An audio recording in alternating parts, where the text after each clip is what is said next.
whenever we happen to mention a word of equality, nevertheless gender, or, oh, God forsake, feminism, the F word, it's off the table. It's even coming from the parties that are the cornerstone, the largest, supposed to be pro-European, upholding the EU values. They're blocking. I'm working, for instance, on EU gender mainstreaming within the budget myself. Every time the word gender came up, it had to be out of the gender mainstreaming report. So it's an every single day fight.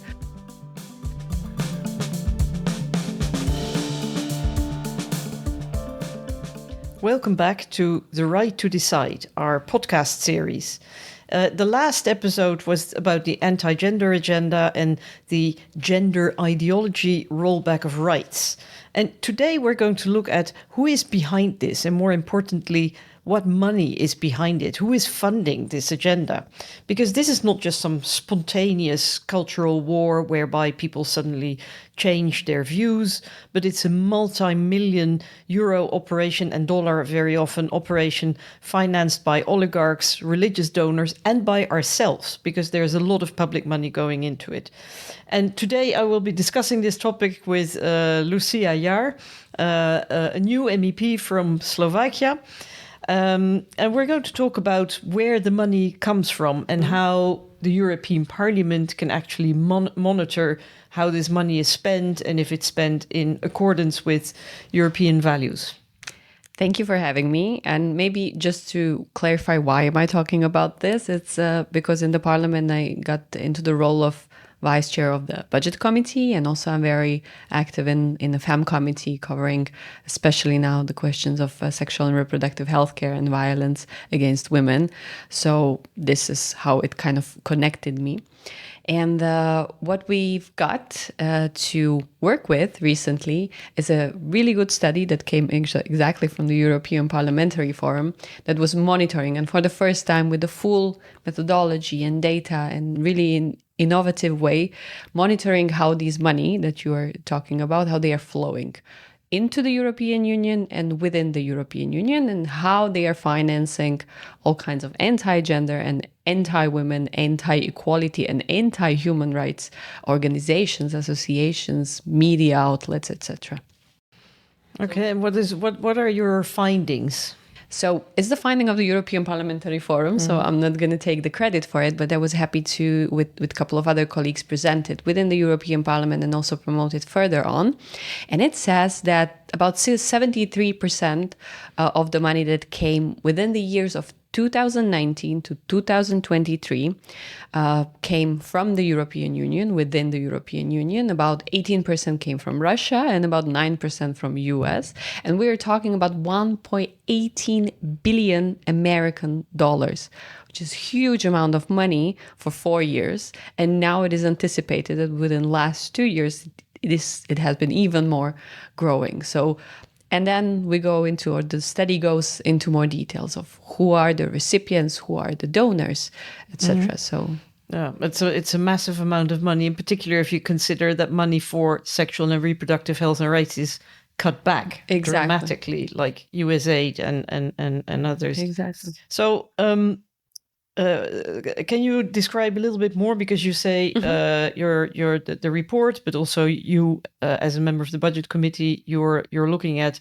who are the recipients and who are the donors, and it always struck me that there are a lot of these anti-gender movements which have really friendly names. Oh, you know, yes. There's always something about family in there, and dignity and youth, motherhood, and you think, like, this is great. Sounds really good. But what's their real agenda, and who are the people behind these organizations? So the people behind it who are actually putting the money are kind of two groups, let's say. About 14.5%, it's coming from all the Europeans. And this is a little bit scary, and I think we can go a little bit more into details, because this is a state budget and this is the EU budget. Most of the money, about 85%, comes from private donors. And we have all kinds of ultra-conservative donors, companies, even private tech companies, religious groups, a lot of some even aristocrats, wealthy foundations. We also even have political parties, European political parties, and now we're coming back to the European money, where the European political parties have their think tanks, associations, and are able to channel the money.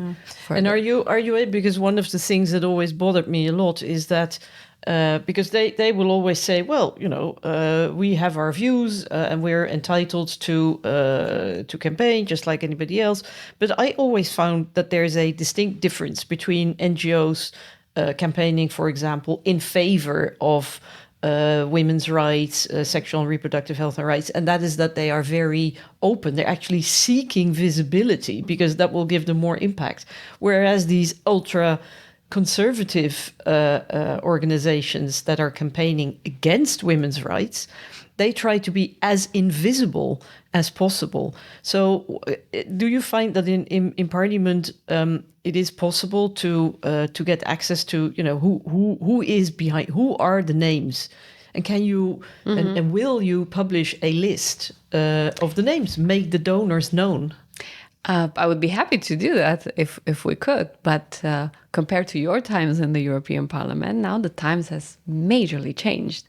And I can say that even with this pro-European coalition that we are having, the forces against these kind of works, against these kind of steps that we could do are immense. Whenever we happen to mention a word of equality, nevertheless gender, or God forsake feminism, the F word, it's off the table. It's even coming from the parties that are the cornerstone, the largest, supposed to be pro-European, upholding the EU values.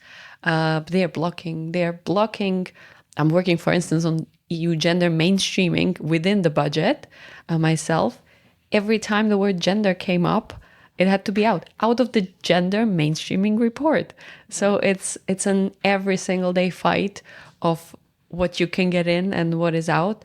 And now, unfortunately, with all the talks about competitiveness and defense and all kinds of things that are coming and of course are relevant, but then the issues about equality are sidelined so much, and human rights, every time you mention it, it's sidelined so much. Just to make it clear to the viewers what we are actually talking about, there is EU funding, and I believe you you submitted a parliamentary question about this, to something called the World Youth Alliance. Now, that sounds like something that, if I weren't my age, I would like to join immediately. World Youth Alliance sounds nice. But what is it actually? Who is behind it? Is this like indeed a nice youth movement? Or is it something else? Precisely. It's a very good example of how the money within the EU are flowing into anti-human rights organization. Because yes, as you're saying, it sounds very attractive, but ultimately it's a US-based organization which for over 10 years got over 1.2, 1.3 million of dollars, I think, or euros for the financing of their activities. Only in 2023, they got 400,000 euros for the projects that are, again, sounding very bright. They are to help women's health.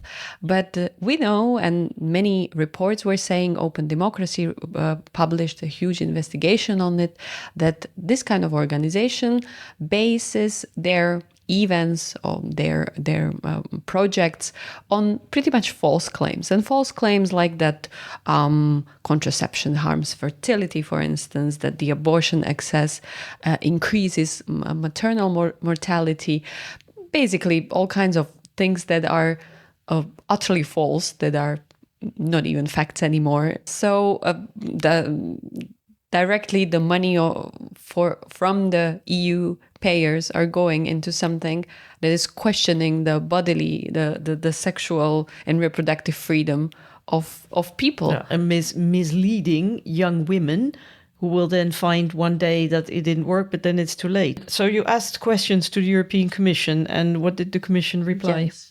The Commission replied in the usual manner that they will look into it, and if the organization is not going to uphold the principles that they signed up for, that they are going to have to check, and that they will have to return, that the organization will have to return the money. But this is exactly what we are fighting against. You need to make the proper check at the beginning. You cannot give money to an organization that is going against the very basic of the EU values, very 101 kind of values. I'm counting on you to stay on top of it and make sure that the Commission comes back to it. We are hoping so, yes, but it's been almost a year. Okay, but to get to the last point, because so there is a lot of funding available for the anti-gender agenda. We know that you're talking about the next MFF, the multi-annual financial framework. Do you feel that you will be able to find a majority in Parliament to secure funding for the let's say the pro gender equality agenda, the agenda for sexual and reproductive health and rights? I feel that, for instance, now we're still having negotiations for the next year budget, and it seems that there is still an understanding that we need to do it, because it seems that the EU might be the last one to do it.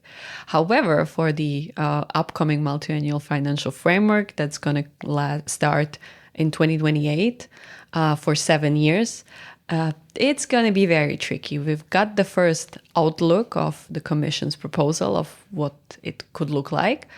Ultimately, we are looking into the budget that is going to grow compared to the ongoing one for 7 years for 0.03%, which is a joke. Because we have much more of priorities. Everything is priority means nothing is a priority. And from countries like mine, Slovakia, where I'm not going to even go into details of what's going on currently there, but we know that without these money, in general, 70% of public investments wouldn't be present if the EU is not there.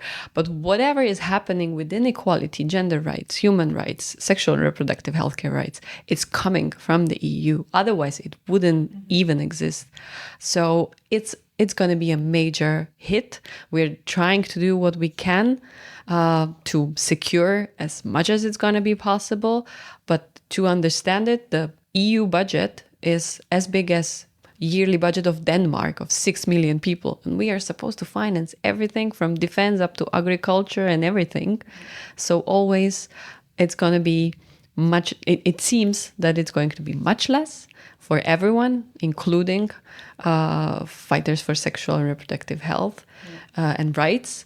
And that's really painful to see that European Union is not enough ambitious to keep those values that it was built on, because other things states can finance, states can figure themselves out. But this is something that is ultimately helping even the weakest people, the countries even that are in there, and we simply don't. No. So Europe is talking the talk, but not walking the walk. Absolutely. And okay, thank you very much for this interview. I wish you all the best in this very important battle that's ahead of you.